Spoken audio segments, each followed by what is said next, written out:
Hello everyone. Hope you guys are staying safe and healthy.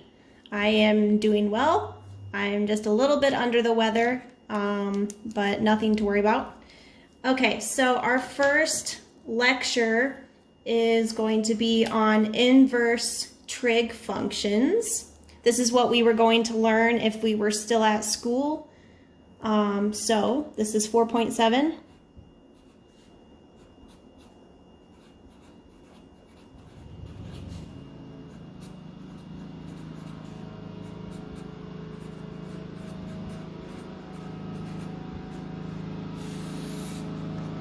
All right, so inverse trig functions, 4.7. We're only going to do about half of this section today, and then we'll do the other half on a different day. So we're going to start off with the inverse sine function. Please excuse the the lawnmower in the background. Okay, so inverse sine function. So we're starting with that first. All right, so we know that our graph of sine of x, so y equals sine of x, we know what that looks like, or hopefully you do by now.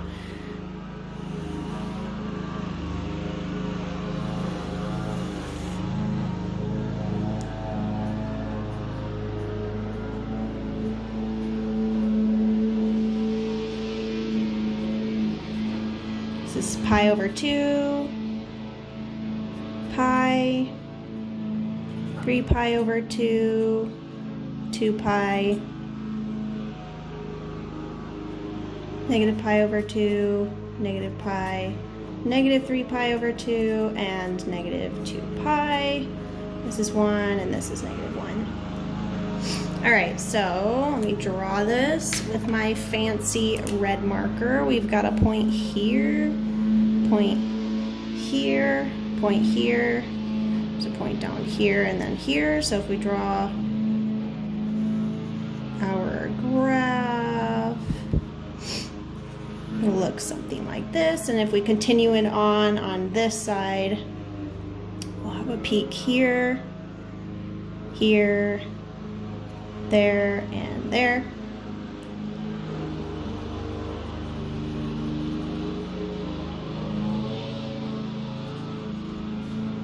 All right, so that's our sine graph.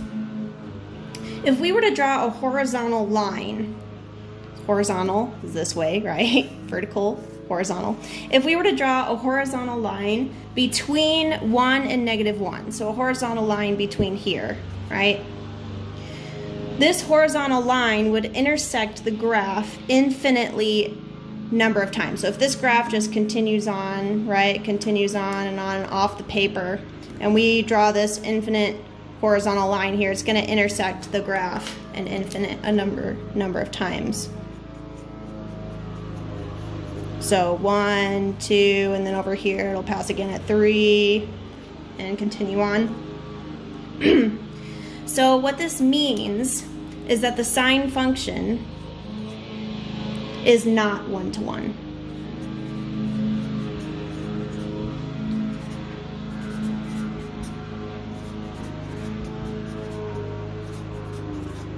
So sine function is not one-to-one.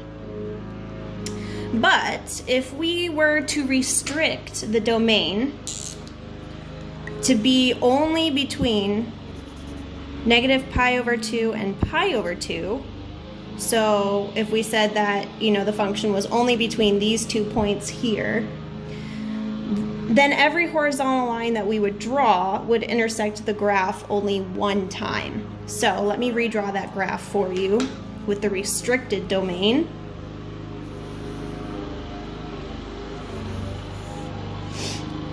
Okay, so let's say this is pi over 2. This is negative pi over 2. 1, negative 1. So looking up here, right, we have a point at negative 1, negative pi over 2. So I've got a point there. I should use my red marker. I've got a point here. I've got a point at 0. and we've got a point here. So our graph looks like that, about, when the graph is restricted. So this sine function on the restricted domain from negative pi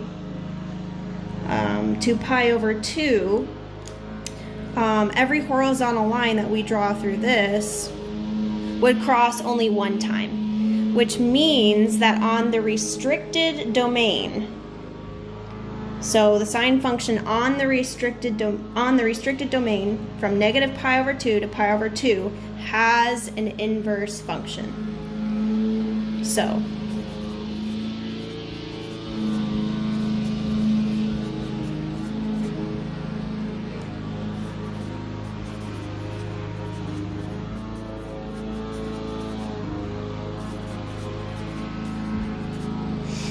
that lawnmower is very obnoxious, I'm sorry.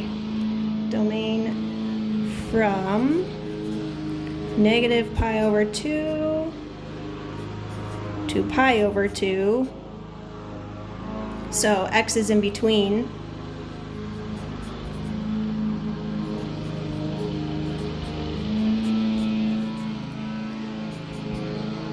Has an inverse function.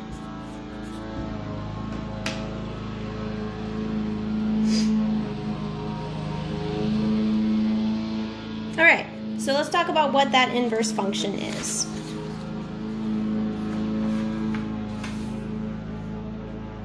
Okay, so our normal sine function is y equals sine of x, right? Well, the inverse of that is going to be, and this is what your book uses, y equals sine to the power of negative 1 x, or the inverse sine of x. Or, this is one that your book doesn't use, but you also need to be familiar with it, and this is arc sine of x. So the definition of the inverse sine function says that the inverse sine function is denoted by sine to the negative 1, and that is the inverse of the restricted sine function. Basically, they're just saying that the inverse, so this is the normal, right? Oops, that's a little off. And its inverse, yeah, sorry, running out of room there, is this, which is what your book uses, or this. But it has to be on the restricted domain, where x is in between negative pi over 2 and pi over 2. So thus,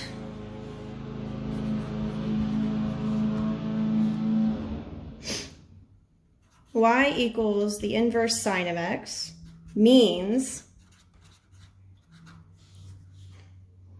sine y equals x. And this is what we're going to be using in a lot of our problems. Now, just a note, y equals sine negative 1 of x is not, I repeat, not, it is not y equals sine of x to the negative 1. These are not the same thing. Notice how the negative 1 is on the outside of the whole function here versus it's in between the sine and the x here. What this one actually means is cosecant of x. So these two are not the same thing. Totally different. So that's just a note on that.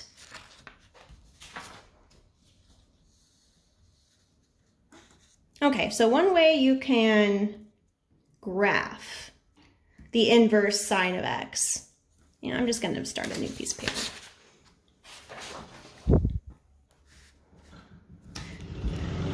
So one way you can graph the inverse sine of x is to take points on the graph of the restricted sine function and reverse the order of the coordinates. So right now, if we draw what our sine function looks like on the restricted domain from negative pi over 2 to pi over 2, we have points here, here, here, right? So it looks like this. So this is our sine function on the restricted domain. Right now, we have points at negative pi over 2, negative 1, right? That's this point here. We have a point at 0, 0. And we have a point at pi over 2, 1.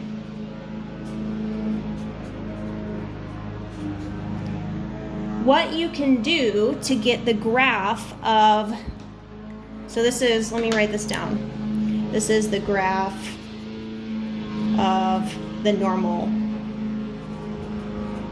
y equals sine of x.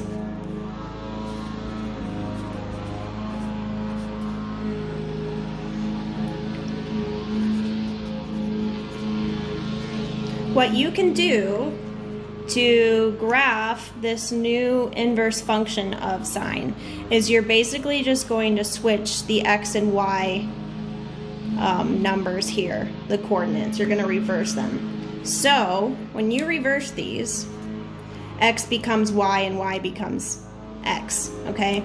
So our new points are going to be negative 1, negative pi over 2. 0, 0 stays the same, and then 1, pi over 2. So these are our new points for our new graph, our new inverse graph. So if we were to graph these,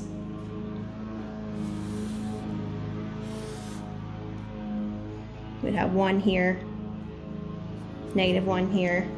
Pi over 2 is 3.14 divided by 2, right?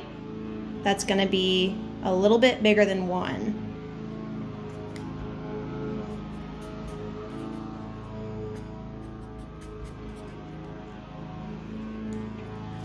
If we put our new points on the graph, we still have a point at 0, 0. We have a point at 1 pi over 2. And we have a graph, a point at negative 1, negative pi over 2.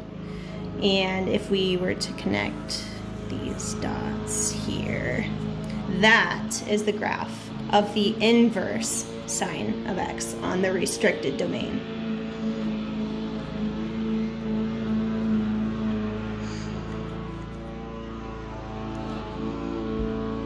Okay, so the next step, or the next thing we're going to talk about, is finding exact values of the inverse sine of x. And we can find exact values of the inverse sine of x by thinking of the normal sine of x, but restricting it on the domain from negative pi over 2 to pi over 2.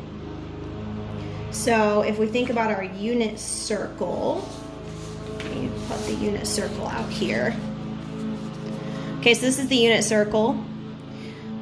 From negative pi over 2 to pi over 2 would be from here, right? Because if you start at 0 and you go to negative pi over 2, you go in the clockwise direction to here. And if you start at 0 to go to pi over 2, you end up here. So that means we're going to be looking at the sine function only from, basically on this half circle here, only from here to here. All right. So, there are some steps to finding exact values of sine of x. So,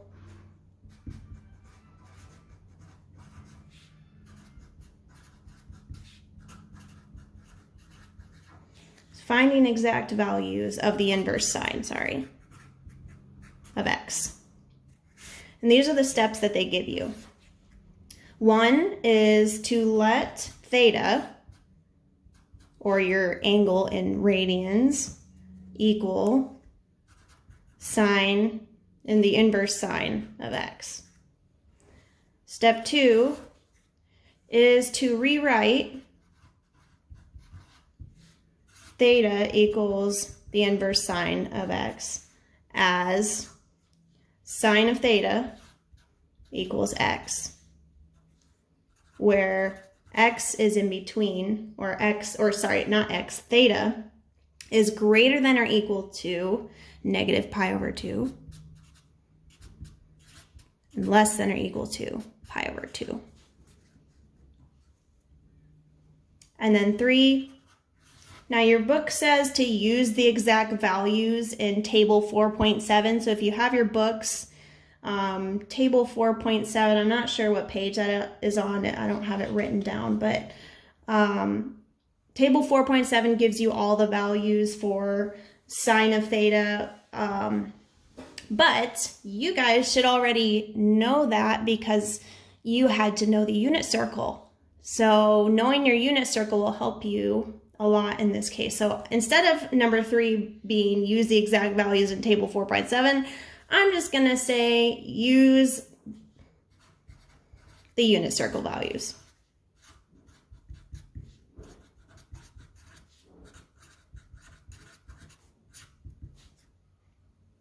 Okay, so to begin with, let's do an example. Okay, so this is example 1.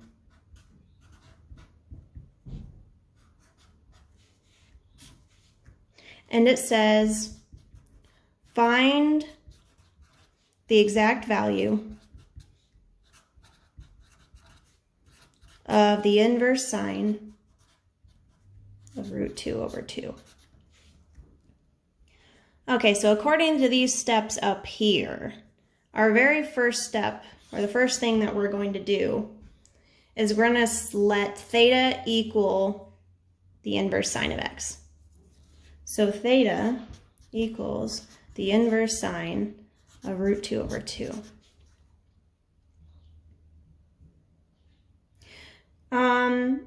Our next step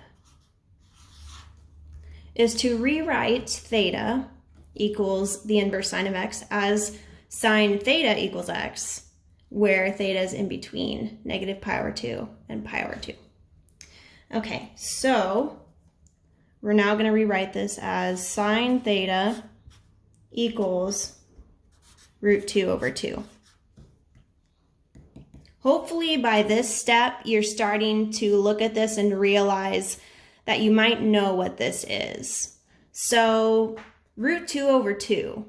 If we look at our unit circle, or if you think about your unit circle, think about the angle that would give you the value of root 2 over 2, like the sine of that. So remember, sine is opposite over hypotenuse, right?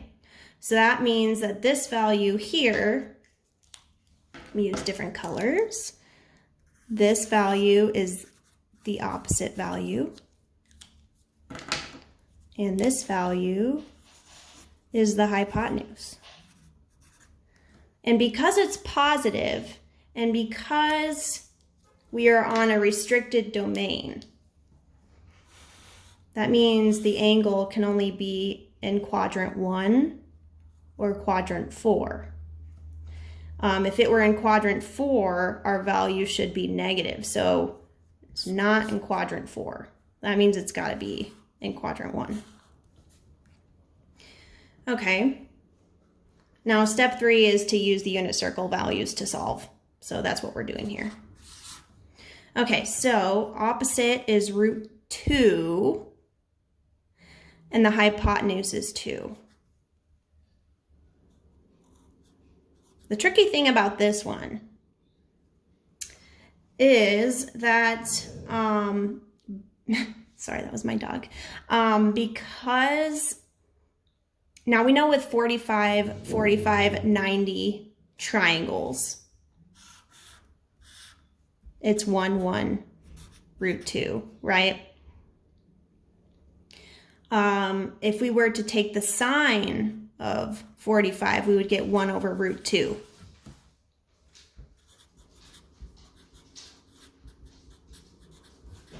Which, if we rationalize the denominator, because you need to rationalize the denominator, that would be root 2 over 2. So what we're working with here is a 45-degree angle.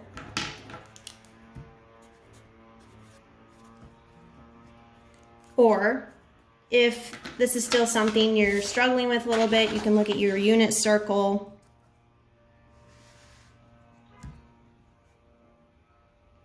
And see that for 45, the sine, remember that the sine is the y value. This might be kind of hard to see, but your sine value is root 2 over 2. Okay, so we know that it's a 45-degree angle, so that means theta has to be 45 degrees, but because we're wanting the exact value, they're looking for what it is in radians. So what is 45 degrees in radians? It's pi over 4.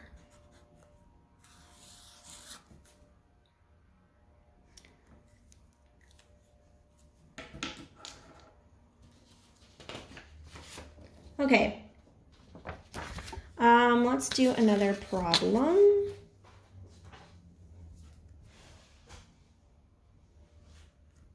So checkpoint 1. I want you guys to do checkpoint 1 and check your answer with mine.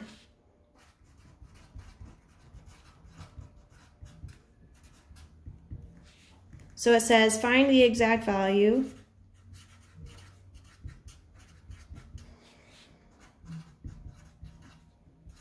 of the inverse sine of root 3 over 2.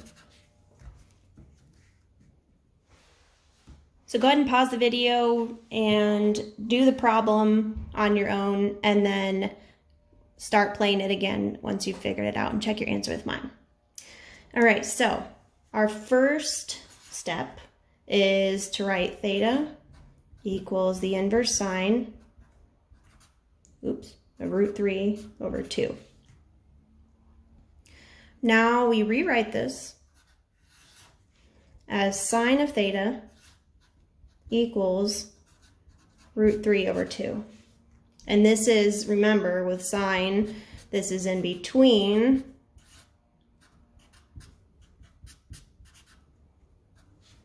negative pi over 2 and pi over 2. Okay, step 3 is to, use the unit circle to figure it out. All right, so hopefully by looking at root 3 over 2,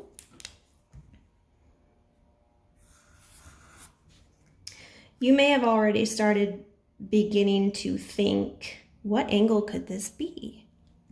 Well, okay, review of triangles really quick, right? You have your 30, 60, 90 triangle.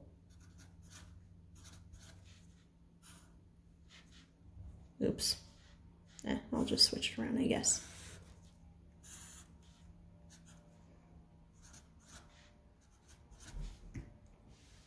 And then you have the 45, 45, 90 triangle.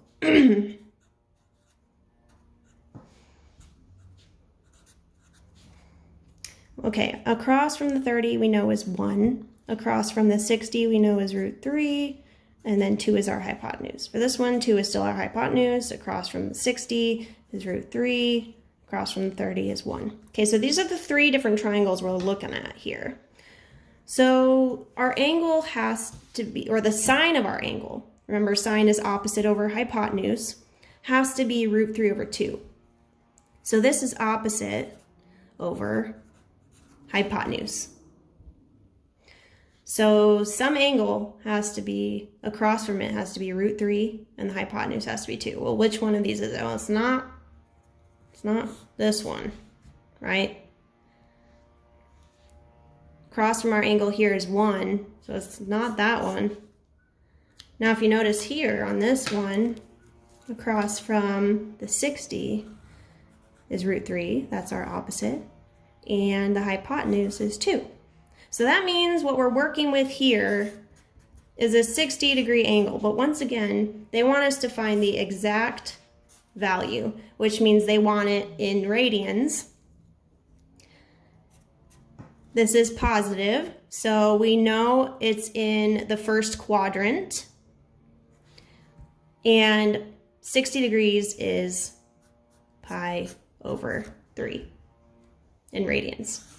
Now, if you don't remember that, there's a quick calculation you can do to help you with that. It's something that we learned at the beginning of 4.1 when we were converting from degrees to radians. So you would do 60 times pi over 180, right? Which would give you 60 pi over 180. And if you reduce that, you can cross out the 0, so you get 6 pi over 18. And then 6 goes into 18 3 times, so you get pi over 3. Or you can just use your calculator, whichever way makes more sense for you. Okay, let's look at example 2.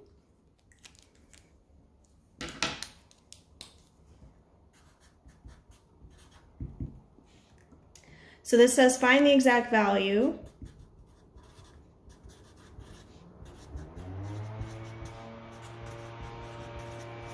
of the inverse sine of -1/2. We're still going to do the same steps. So theta equals the inverse sine of -1/2. Rewriting that, you have sine theta is equal to -1/2. Now the difference here, sorry about the lawnmower again, hopefully they go away soon. Now the difference here is that we're working with a negative number. So instead of it being in quadrant 1, it's now going to be in quadrant 4. Remember, because we're working with the restricted domain, which is from here to here, right? So it's either got to be an angle here, or it's got to be an angle here. And because it's negative, it's down here. So we've got a triangle that looks like that.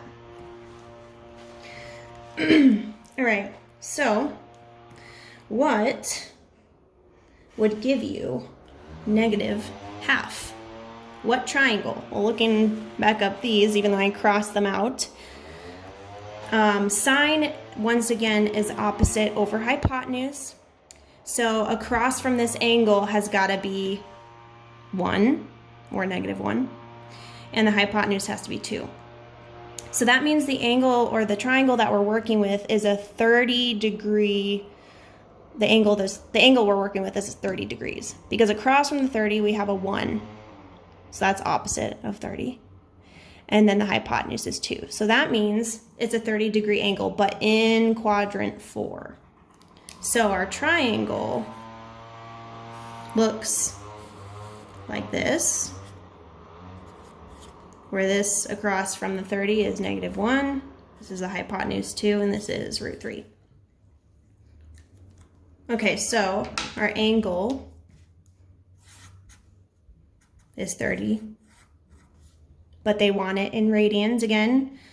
And 30 degrees is, oh, wait, I almost messed up again. So this is 0 here, right? And since we're going this way, it's going to be a negative angle. So this is -30 degrees, which is going to give you -pi/6. And if you, don't remember how to go from degrees to radians, then you would just multiply by pi over 180.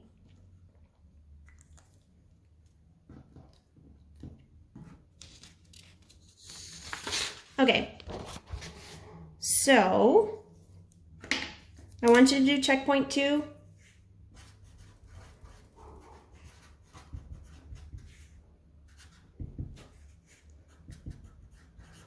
Find the exact value of the inverse sine of negative root 2 over 2.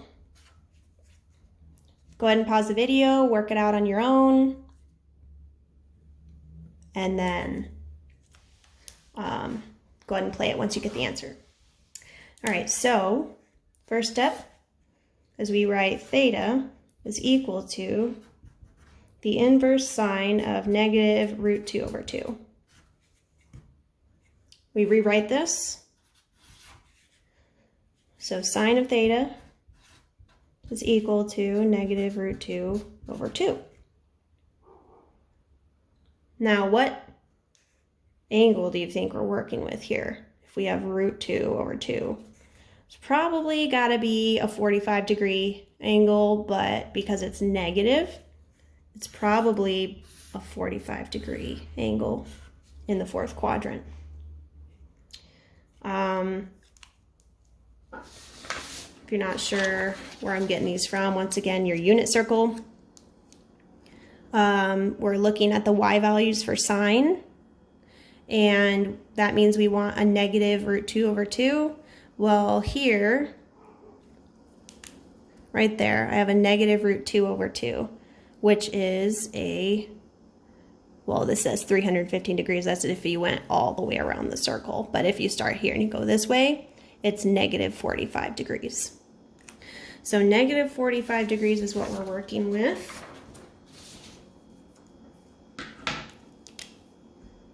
Because across from the 45 is a 1, and then root 2. This should be negative 1 actually. And the reason why we get the root 2 on top is because you have to rationalize the denominator. So theta equals 45 degrees, actually negative 45 degrees. And if I change that to radians, get negative pi over 4.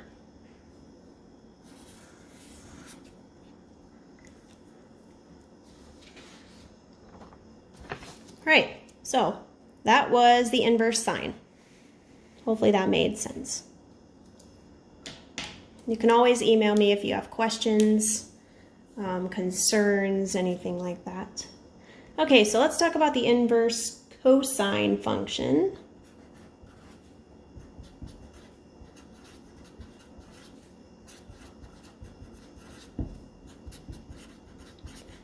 Luckily, it's very similar, except that we're talking about cosine now instead of sine. There are some differences, of course. All right, so drawing the graph of cosine. So this is going to be the normal graph.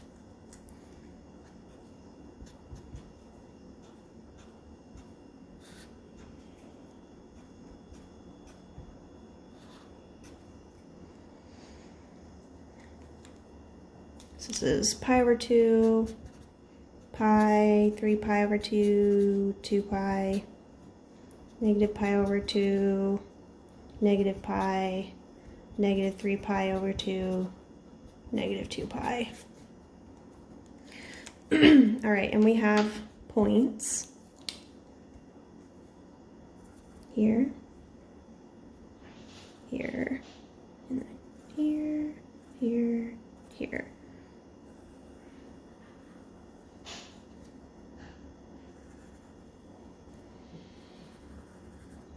Okay, so that's what our normal cosine graph looks like. And if we were to continue this on the other side,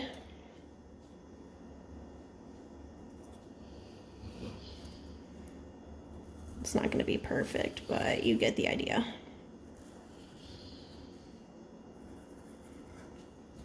So it looks like this, right? This is y equals cosine of x. All right, and like sine, if we were to draw a horizontal line between 1 and negative 1, it would intersect the graph an infinitely number of times if the graph continues on and on. So that means right now, this graph right here is not a one-to-one function. But we can restrict the domain just like we did with sine in order for it to be a one-to-one function.